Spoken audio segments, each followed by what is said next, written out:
प्रभु की स्तुति हो, प्रभु की महिमा हो आप सबों के जीवन में। मैं उम्मीद करती हूँ कि इन वीडियो द्वारा आप अपने अंदर ईश वचन को लेकर प्रिपरेशन कर रहे होंगे। यीशु के आगमन की तैयारी आप कर रहे होंगे। अभी आपका पूरा फोकस उसके आगमन पे होगा, ऐसी मैं उम्मीद करती हूँ। और आप अपने आप को उसके लिए तैयार कर रहे होंगे। इन वीडियो के माध्यम से आप ईश वचन में आगे जा रहे होंगे, ऐसी उम्मीद मैं प्रभु से करती हूँ। और सबसे पहले आप सभी लोगों को बधाई, हम सबों को, कि आज से हमारे चर्चेस शुरू हो चुके हैं।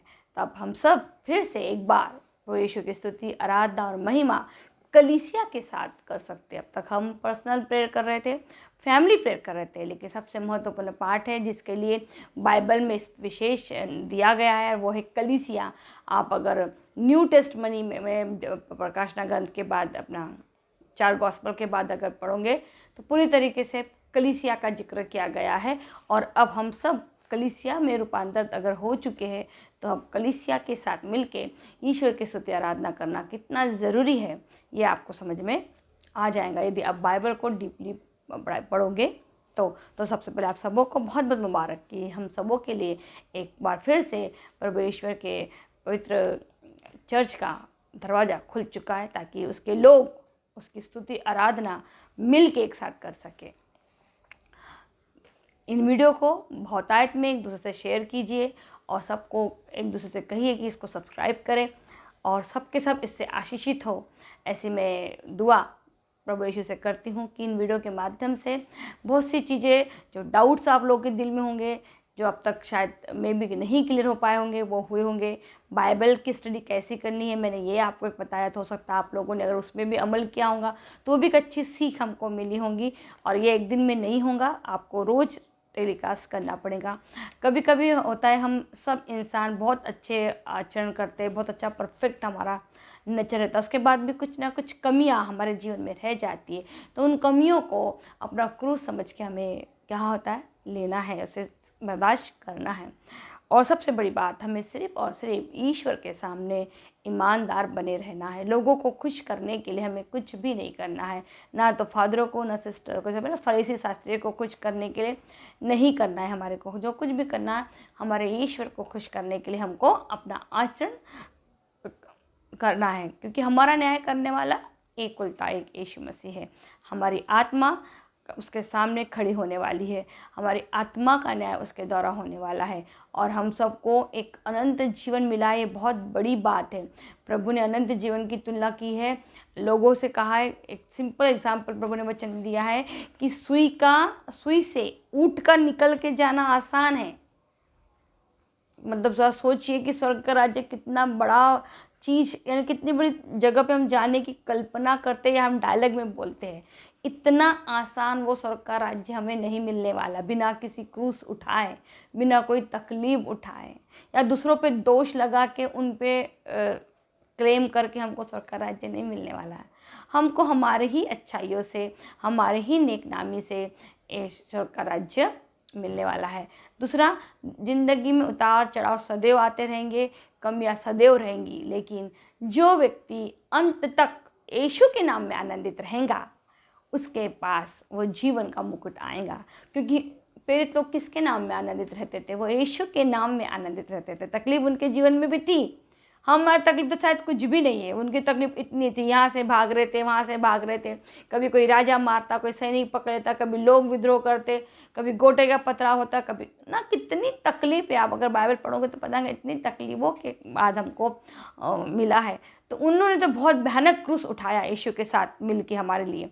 क्या हम उसका क्रूस अगर नहीं उठा रहे और पर हम कहते हैं कि हम स्वर्ग में जाएंगे, तो कहानी हमारी बहुत गड़बड़ है।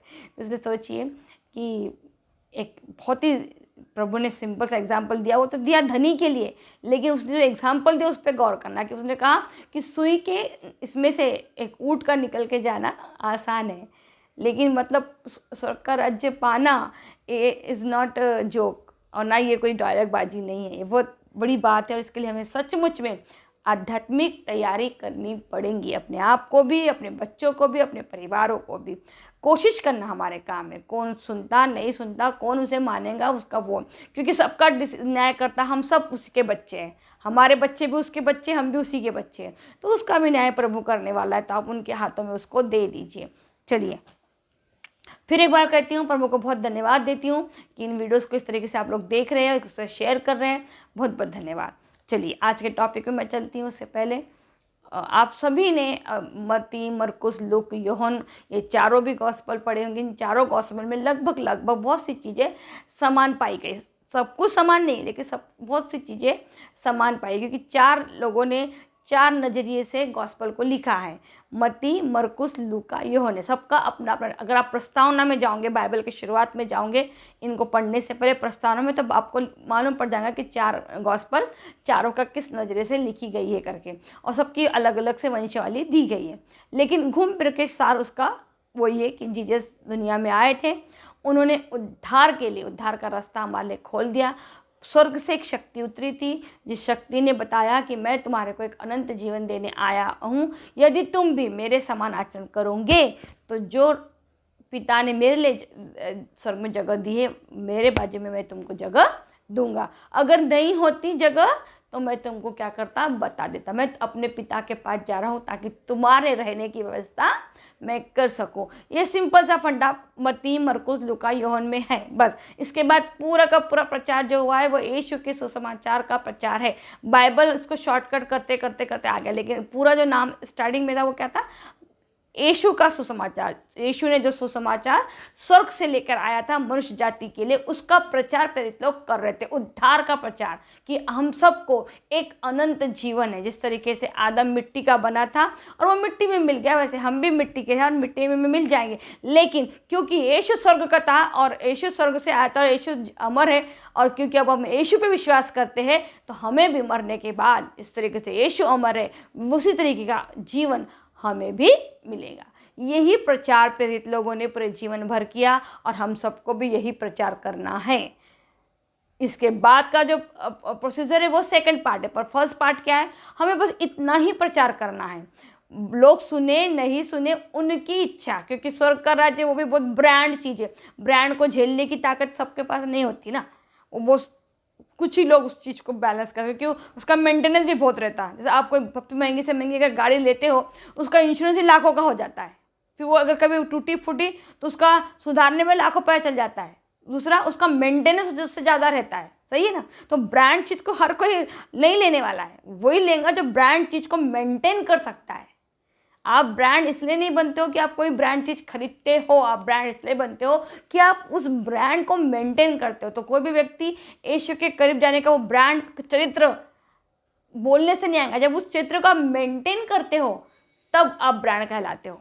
सिर्फ ये बोलने से कि मैंने बपतिस्मा लिया है, मैं भी यीशु पे विश्वास करती हूँ, तो आपने स्वीकार कर लिया कि आप ब्रांड हो। लेकिन इसको जब आप मेंटेन करते हो, तो मेंटेन कैसे करोगे आप, अपने भाषा में, अपने कैरेक्टर में, अपने चरित्र में। और सबसे बड़ी बात, ईश्वर के प्रति हर मामले में विश्वास रहना। कुछ भी काम ऐसा नहीं जिससे आपके प्रभु को, ईश्वर को दुख पहुँचे। लोगों को दुख तकलीफ होती है, लोग आपके बारे में बुरा सोचते हैं, फॉरगेट दैट, उसका टेंशन नहीं है। लेकिन प्रभु ने आपके किसी भी बात का गलत प्रभु की तरफ मैसेज नहीं जाना चाहिए। तो अगर आप चारों गॉस्पेल पढ़ेंगे तो उसमें एक उदाहरण है जिसमें प्रभु ने समझाने की कोशिश हमें किए कि एक आसामी बाहर जाता तो कुछ कारिंदों को पैसे देके जाता है। उसमें से एक एग्जाम्पल में उन्होंने बताया, एक 5,000 देता है एक कारिंदे को, एक को 2,000, एक को 1,000।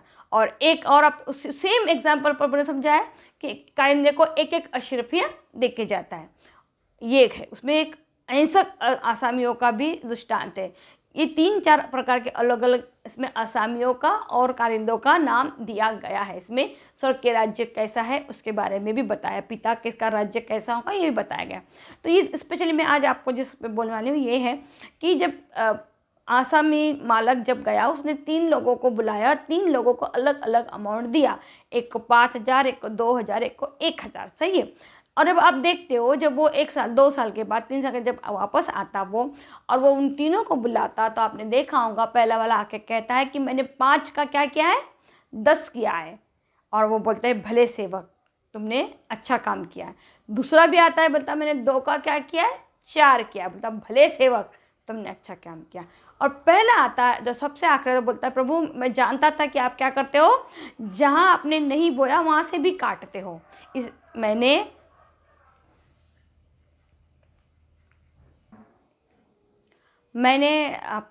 इसलिए मैंने उन पैसों का क्या किया है, कुछ भी नहीं किया है। ये पैसे जो थे आपके वो ऐसे कि वैसे 1000 है। इस पर उसका जो मालिक रहता, जो आसामी रहता, क्या होता, नाराज़ हो जाता, गुस्सा। अगर वो बोलता अगर तू जानता था कि मैं जहाँ नहीं बोता वहाँ से भी काटा, तूने क्या करना चाहिए था, ये पैसे को कहीं ब्याज से दे देता और वो पैसा मैं वहाँ से ब्याज का मात ले लेता। तो ये उदाहरण द्वारा प्रभु हमको क्या समझाना चाह रहे हैं, वो ये समझाना चाह रहे हैं हमको, ये प्रभु ने हमेशा दृष्टांतों का डबल मतलब गहराई से हमें मतलब समझाने की कोशिश की है। समझाने की कोशिश ये कर रहे हैं हमें प्रभु कि यदि आपकी ज़रूरत 5000 की है और आप 5000 ही कमा रहे हो, तो सारी ज़िंदगी भर कहीं ना कहीं आप मांगते ही रहोगे, या कभी ना कहीं आप हमेशा अपने आप को बेचारा गरीब की कैंडिडेट लाइन में लाके रख दोगे। प्रभु क्या बोल रहे हैं, हमेशा आप अपनी ज़रूरत से ज़्यादा 5000 अगर आपके घर का ज़रूरत है तो आपको 10,000 कमाने की कोशिश करनी चाहिए। और क्या सिखाना चाह रहे, इससे हमको मेहनत करना सिखा रहे कि आप जितनी ज़्यादा मेहनत करोगे आपका पैसा अर्निंग उतना बढ़ेगा। सिंपल सी बात है, आप अगर 2000 रुपये कमाना चाहते हो तो आपको 2000 रुपये लायक ही काम करना पड़ेगा। लेकिन आप 2 का 4 करना चाहते हो तो आपको अपने को ज़्यादा तकलीफ देना पड़ेगा, क्योंकि दुनिया में ऐसे कई लोग हैं जो करोड़ों कमा रहे हैं। जहाँ हम 10,000 5,000 के लिए हम कुड़कुड़ाते हैं, वहाँ पे आप ऐसे कई लोग हैं वो उतनी मेहनत करते हैं। हर कोई व्यक्ति बेईमानी से पैसा नहीं कमा रहा। दुनिया में बहुत से ऐसे लोग हैं जो बड़ी ईमानदारी के साथ अपना काम करते हैं और बहुत सारा दान धर्म भी करते हैं। इसमें रतन टाटा बहुत, अपने इंडिया के भी बहुत है, फॉरेन के भी, आप सर्च करोगे तो आपको मिल जाएगा। तो कंसेप्ट क्या है, जब तक आप अपने को अपना खर्चा उठाने योग्य नहीं बन जाओगे तो आप दूसरों की मदद कैसे करोगे। तो कहीं ना कहीं आप दूसरों के लिए एक टेंशन के कारण हो जाएगा। आप दूसरे जब भी आप किसी के घर जाओगे या किसी को फ़ोन करोगे तो वो डरेगा बेचारा कि भाई कहीं 100 तो नहीं मांग रहा, 200 तो नहीं मांगेगा। कंसेप्ट को समझ में आ रहा आप। तो हमको अपने आप को इस योग्य बनाना है कि यदि मेरी ज़रूरत 5000 की है तो मुझे क्या करना, मुझे इतनी मेहनत करनी है कि मुझे 10,000 रुपये कमाना। क्यों, ताकि मैं मेरी ज़रूरतें तो पूरी करूँ लेकिन मैं अपने साथ साथ अपने सपनों के बारे में भी सोचूं। और यदि कोई इन बीच में मेरे को कोई मदद मांगने के लिए आ जाए तो मैं बेहिचक होकर 5-10,000 रुपये उसको उठा के दे सकूँ, उसके लिए कुड़कुड़ाऊँ नहीं। आज आप देखिए ज़्यादा से ज़्यादा लोग कुड़कुड़ाने का ज़िंदगी जी रहे हैं। जिनके पास पैसा है वो भी कुड़कुड़ाते हैं, जिनके पास नहीं है वो भी कुड़कुड़ाते हैं। कंसेप्ट क्या है, कहीं ना कहीं वो उनकी ज़रूरतें ही ठीक से पूरी नहीं कर पाते, तो सपनों की बात कहाँ करेंगे। और जब सपने ही पूरे ज़रूरतों में हमारी ज़िंदगी लगी पड़ी हुई है तो हम कहाँ किसी दूसरों के सपने पूरे करने को लगेंगे। जब हम अपने खुद के सपने पूरे नहीं कर पाते, दूसरों के सपने हम कहाँ से पूरा करेंगे। तो प्रभु ने इस दृष्टांत द्वारा हमें मेहनत करने को सिखाना कोशिश की है। डेफिनेटली जो व्यक्ति ने 5 का 10,000 किया होगा उसने उसको 10,000 की लायक मेहनत की होगी। जिसने 2 से 4 किया उसने 10,000 4,000 की मेहनत की होंगी। और जिसने नहीं किया वो अपनी ज़रूरतों के, उसने उस पैसे को वैसे किया, मतलब वो अपनी ज़रूरतें भी उससे पूरी नहीं कर पाए। ज़रूरतों के लिए किसी न किसी पर डिपेंड था वो, कि कोई फादर मेरे को किराना भेज देगा, कहीं से कुछ मदद मिल जाएंगी, कोई रिश्तेदार ला के दे देंगे तो मेरा घर चल जाएगा प्रभु के नाम पे। तो और डायलॉग तो है हमारे पास परमानेंट मारने के लिए, प्रभु के नाम से हमारा घर चल रहा है। प्रभु ने वचन में आप पढ़ लीजिए, प्रभु ने कहा है मांगने से अच्छा है देने वाला। आपके हाथ हमेशा ऐसे नहीं ऐसे हो। मांगने वाले हाथों से ज़्यादा देने वाले हाथ धन्य बोला है। जो आप मांगोगे तो प्रभु के नाम पे आपको कोई ना कोई डेफिनेटली देगा ही देगा। लेकिन प्रभु ने मांगने को नहीं कहा। वो मांगना किससे, प्रभु से मांगना है। मांगो तो तुम्हें दिया जाएगा। तो मांगना किससे, सिर्फ और ये हाथ जो फैलने चाहिए आपके ईश्वर के सामने फैलने चाहिए। घुटने जो झुकने चाहिए आपके प्रभु के सामने झुकने चाहिए। ये घुटनों पे आ जाइए, आपने प्रभु से मांगिए। लेकिन अगर मनुष्य मांग रहा है तो कहानी आपकी कहीं ना कहीं गड़बड़ है। अगर आपके वचन में लिखिए, देखिए किसे दावत देने को प्रभु ने कहा है। दावत उन्हें अंधे लंगड़े लूले ऐसे लोगों को दावत देने को कहा है, या वो लोग जो बहुत ही दरिद्र है। लेकिन हम किसे दावत देते हैं, वो लोग जिनका पेट ऑलरेडी भरा है, घर में किराना भरा है, वो खाते भी और डब्बा बांध के भी ले जाते हैं। ऐसे लोगों को हम दावत देते हैं। मतलब क्या है, ये मतलब एक असंतुष्टिपना है हमारे जीवन में कि अभी तो खाली है, शाम का क्या होगा। तो ये कंसेप्ट से बाहर निकलने के लिए प्रभु ने हमें समझाया है। प्रभु के हर दृष्टांत का बहुत गहराई से मतलब है। मत्ती, मरकुस, लूका, यूहन्ना, चारों गॉस्पेल में प्रभु ने इस दृष्टांतों को एक्सप्लेन किया। मतलब इसका मतलब है कि बहुत महत्वपूर्ण पार्ट है, क्योंकि कहीं कहीं कुछ हर चीज़ को रिपीट टेलीकास्ट नहीं किया गया, लेकिन को हर चारों गॉस्पेल में कुछ कुछ चीज़ समान में आई है। इसका मतलब उस चीज़ का बहुत ठोक महत्व होगा। प्रभु हमें मेहनती बनाना चाहते हैं। आज का मनुष्य आलसी हो चुका है। कहीं ना कहीं प्रभु के नाम पे जो उसको मेहनती बनना चाहिए, उसको आलसी बन के किसी पे दोष लगा के, गरीबी पे रोक के वो उसके नाम पे अपना घर चला रहा है। लेकिन ऐसा नहीं है। आपका परिवार का हर चीज़ का प्रभु ने बोला प्लानिंग करना बहुत ज़रूरी है। प्रभु ने हर चीज़ की प्लानिंग करते हुए यीशु का हुआ, और आगे तक भी प्लानिंग है। प्रकाशित वाक्य प्रभु की प्लानिंग है। उसको पता है कब अंतिम दिन को लाना है, कब सूरज अंधकार में होगा, कब चांद से रक्त निकलेगा। ये सब कुछ प्रभु को पता है। सब कुछ प्लान है। बिना प्लान के पिता कुछ भी काम नहीं करते। एक राई का दाना भी उनके प्लानिंग के बाहर का नहीं है। तो उससे हमको क्या सिखाना चाह रहे हैं कि आप भी अपने जीवन में हर चीज़ की प्लानिंग कीजिए, मेहनत कीजिए। आपके खर्चे अगर 10,000 के, तो आप कम से कम 12,000 का तो काम कीजिए, ताकि 2,000 रुपये आपका स्टोर में जाए। या हर दूसरे दिन, हर दूसरे महीने में आपको हर चीज़ के लिए रोना ही पड़ता है या तकलीफ। हाँ, मैं जानती हूँ कोरोना काल में हम सभी की परिस्थिति, बैंक बैलेंस बहुत ख़राब हो चुके, इसमें कोई नहीं। लेकिन प्रभु को धन्यवाद दीजिए कि इस कोरोना काल में भी प्रभु ने हमको भूखे नहीं मारा है। वो खिलाएगा, वो भूखा किसी को रखता नहीं। लेकिन क्या आप अपने आप को यीशु के नाम पे योग्य बना रहे हो कि आप किसी का पेट भर सकते हो? कि सारी जिंदगी भर आप ही रो रहे हो कि मेरा पेट कोई नहीं भर रहा। रोने वाले मत बनिए प्रभु के नाम से, बल्कि प्रभु के नाम पे जो रोने आते हैं उनका आंसू दूर करने की कोशिश कीजिए। ये वचन हमको सिखाता है मेहनती बनना, मेहनती बना। वचन हमें सिखाता है कि सिर्फ ज़रूरतों के लिए काम मत करो, सपनों के लिए भी काम करो। और देखो आपको क्योंकि वचन कहता है जिसके पास है उसे और दिया जाएगा, और जिसके पास नहीं है उसके पास जो कुछ था वो भी ले लिया जाएगा। ये मैंने कहती, वचन कहता। आप चारों गॉस्पेल पढ़ लीजिए, चारों गॉस्पेल में वो कहीं ना कहीं वचन मिल जाएगा। तो मेहनत कीजिए, लेकिन घर से मेहनत कीजिए अपने सपनों को पूरा करने। लेकिन ये भी डिपेंडली है कि सपनों की शुरुआत परमेश्वर के चरणों से होनी चाहिए। सबसे पहला स्थान हमारे स्वर्गीय पिता को दीजिए। सबसे पहला स्थान मुक्तिदाता उद्धार करता यीशु को दीजिए। और इस सब चीज़ों के लिए सहायता सदैव पवित्र आत्मा को मांगे। पवित्र आत्मा आज हमारे संसार में जो भी स्ट्रगल है उससे लड़ने की शक्ति, ताकत देने का नाम ही पवित्र आत्मा है। लेकिन वो आपके जीवन में तभी काम करेंगी जब आप उसे अपने जीवन में बुलाओगे। वही आपको हर दुख में, सुख में हंसना सिखाएंगी यीशु के नाम में, लड़ना सिखाएंगी यीशु के नाम में। वो आपको यीशु के समान बनना सिखाएंगी, ताकि आप जब मुक्तिदाता आए तो उसके सामने खड़े होने योग्य बन सके। क्योंकि आज का जनरेशन बहुत ख़राब हो रहा है। ये आप भी जानते हैं, मैं भी जानती हूँ। हमारे घरों की परिस्थितियाँ हमसे बेटर कोई नहीं जानता, और प्रभु जानता है। तो इस परिस्थिति से लड़ने की ताकत या इसे सहन करने की ताकत हमें कौन देगा? पवित्र आत्मा देगा। कभी कभी बहुत कुछ अच्छा करने के बावजूद भी अच्छे रिजल्ट नहीं मिलते हैं। इसका पौलुस ने बोला कि मैंने आज तक किसी का बुरा नहीं किया, मैंने यीशु के नाम पे इतना सारा महान काम किया, फिर भी लोग मुझे, कोई बोलता कि बहुत दुबला पतला है, कोई बोलता कि कुड़कुड़ाते रहता, बहुत लंबा इसका स्पीच है, कोई मेरे पीठ पीछे मेरी बुराई करता, कोई मुझे मारने के लिए सैनिकों को भेजा। मतलब काम उसने पूरे जीवन में परमेश्वर को खुश करने के लिए किए हैं, लेकिन देखिए उसके लोग उसके पूरे विरुद्ध में खड़े हुए। इसका मतलब ये नहीं है कि पौलुस में कुछ गड़बड़ी थी, बिल्कुल नहीं, लोगों में गड़बड़ी थी। तो आप अपने काम को, जो भी काम आप करते हैं, ईश्वर के लिए कीजिए। फिर लोग आपको बुरा बोले या भला बोले, कोई फर्क नहीं पड़ता। आप अपने काम में डटे रहिए, लगे रहिए, क्योंकि सच्चाई को बढ़ने के लिए समय लगता है। और दिखावटी चमचमापन का दुनिया है, जो जितना ज़्यादा दिखावटीपना करेगा, चमचाहटपन करेगा, लोग उसके तरफ जाते आकर्षण हो जाते हैं। तो ज़रूर इस बात पे मनन चिंतन कीजिए। पवित्र बाइबल आपके घरों में, परिवारों में है, इस पे ज़रूर बैठ के प्रार्थना, नमाज, दुआ ज़रूर कीजिए।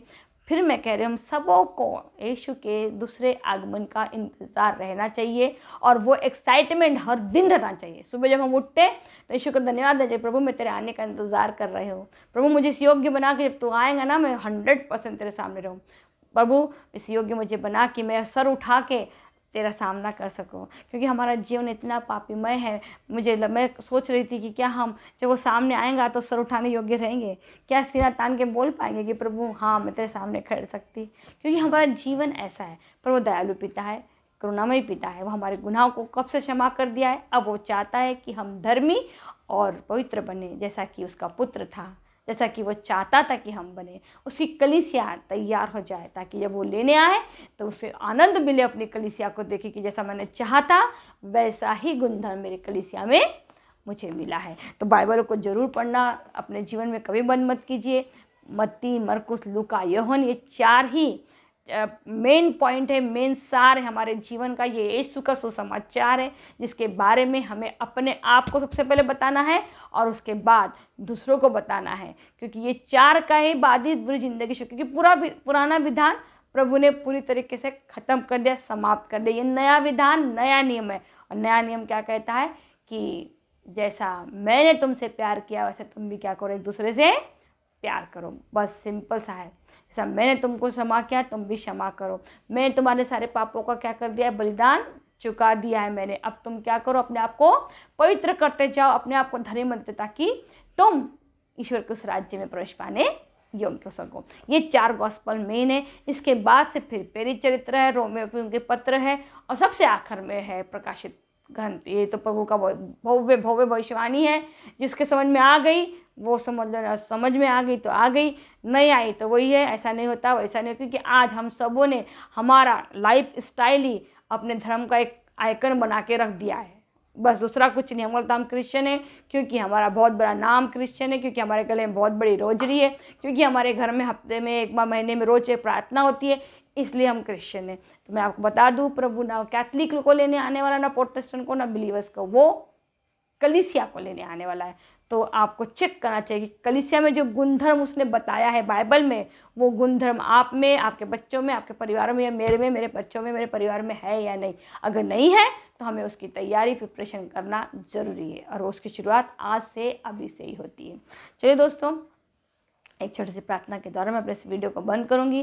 वीडियो बंद करने से पहले फिर कहती हूँ, इसे बहुतायत में शेयर कीजिए, बहुतायत में सब्सक्राइब कीजिए, और मैं विश्वास करती हूँ कि आप इन वचनों से जरूर आशीषित हो रहे होंगे और अपने आप को कहीं ना कहीं यीशु की सेकंड इनिंग के लिए आने के लिए तैयारी कर रहे होंगे। इस स्वर्गीय पिता, मैं आपका धन्यवाद देती हूँ प्रभु कि आप इस तरीके से मेरा इस्तेमाल कर रहे हैं। प्रभु, अपनी पुत्री को इतनी सद्बुद्धि प्रदान कर प्रभु कि जो भी बोले या जो भी करे उसमें तेरी इच्छा पूरी हो प्रभु। प्रभु, जो भी लोग ये वीडियो देखते हैं प्रभु, या जो नहीं भी देख रहे प्रभु, उन सबों के लिए प्रार्थना करती हूँ कि वो सभी लोग पवित्र वचन, ईश्वर के सुसमाचार को, यीशु के सुसमाचार को प्रभु पूरे आध्यात्मिकता से पढ़ाई करें। वो जिस तरीके से आदम शारीरिक था और उसकी मृत्यु आ गई और वो मर गया, उस तरह यीशु स्वर्गिक है, वो स्वर्ग से आए और स्वर्ग में विराजमान है, यही हम विश्वास करते हैं। तो जिस तरीके से अगर हम यीशु पे विश्वास करते हैं कि वो स्वर्ग में आए थे और स्वर्ग में ही विराजमान है, तो हम भी यीशु के साथ ही स्वर्ग में अनंत जीवन के लिए निवास करेंगे प्रभु। हमारा ये विश्वास इन 4 गॉस्पेल के द्वारा बढ़ेगा। इसलिए प्रत्येक व्यक्ति प्रभु तेरी संगति में आ जाए, तेरे ज्ञान में वो आगे बढ़े, ताकि उनका विश्वास दिन दुगनी रात चौगनी तरक्की करे। वो अपने बच्चों को शरीर और आत्मा में दोनों में बढ़ाए प्रभु। आज का समाज बहुत ही खराब हो रहा है प्रभु, स्पेशली प्रभु जवान बच्चों के लिए प्रार्थना करती हूँ प्रभु।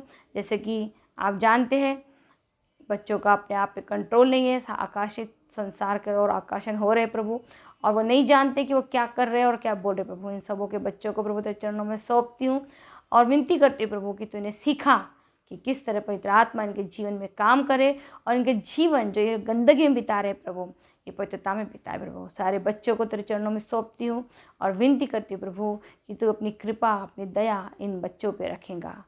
मैं अपने सारी प्रार्थना, सारा निवेदन पवित्र पवित्र स्वर्गीय पिता के चरणों में सौंपती हूँ, उसके पवित्र पुत्र और हमारे मुक्तिदाता, उद्धारकर्ता यीशु मसीह के नाम पर, जो ईश्वर होकर तेरे पवित्र आत्मा के साथ युगानुग जीता और राज्य करता है। आमीन।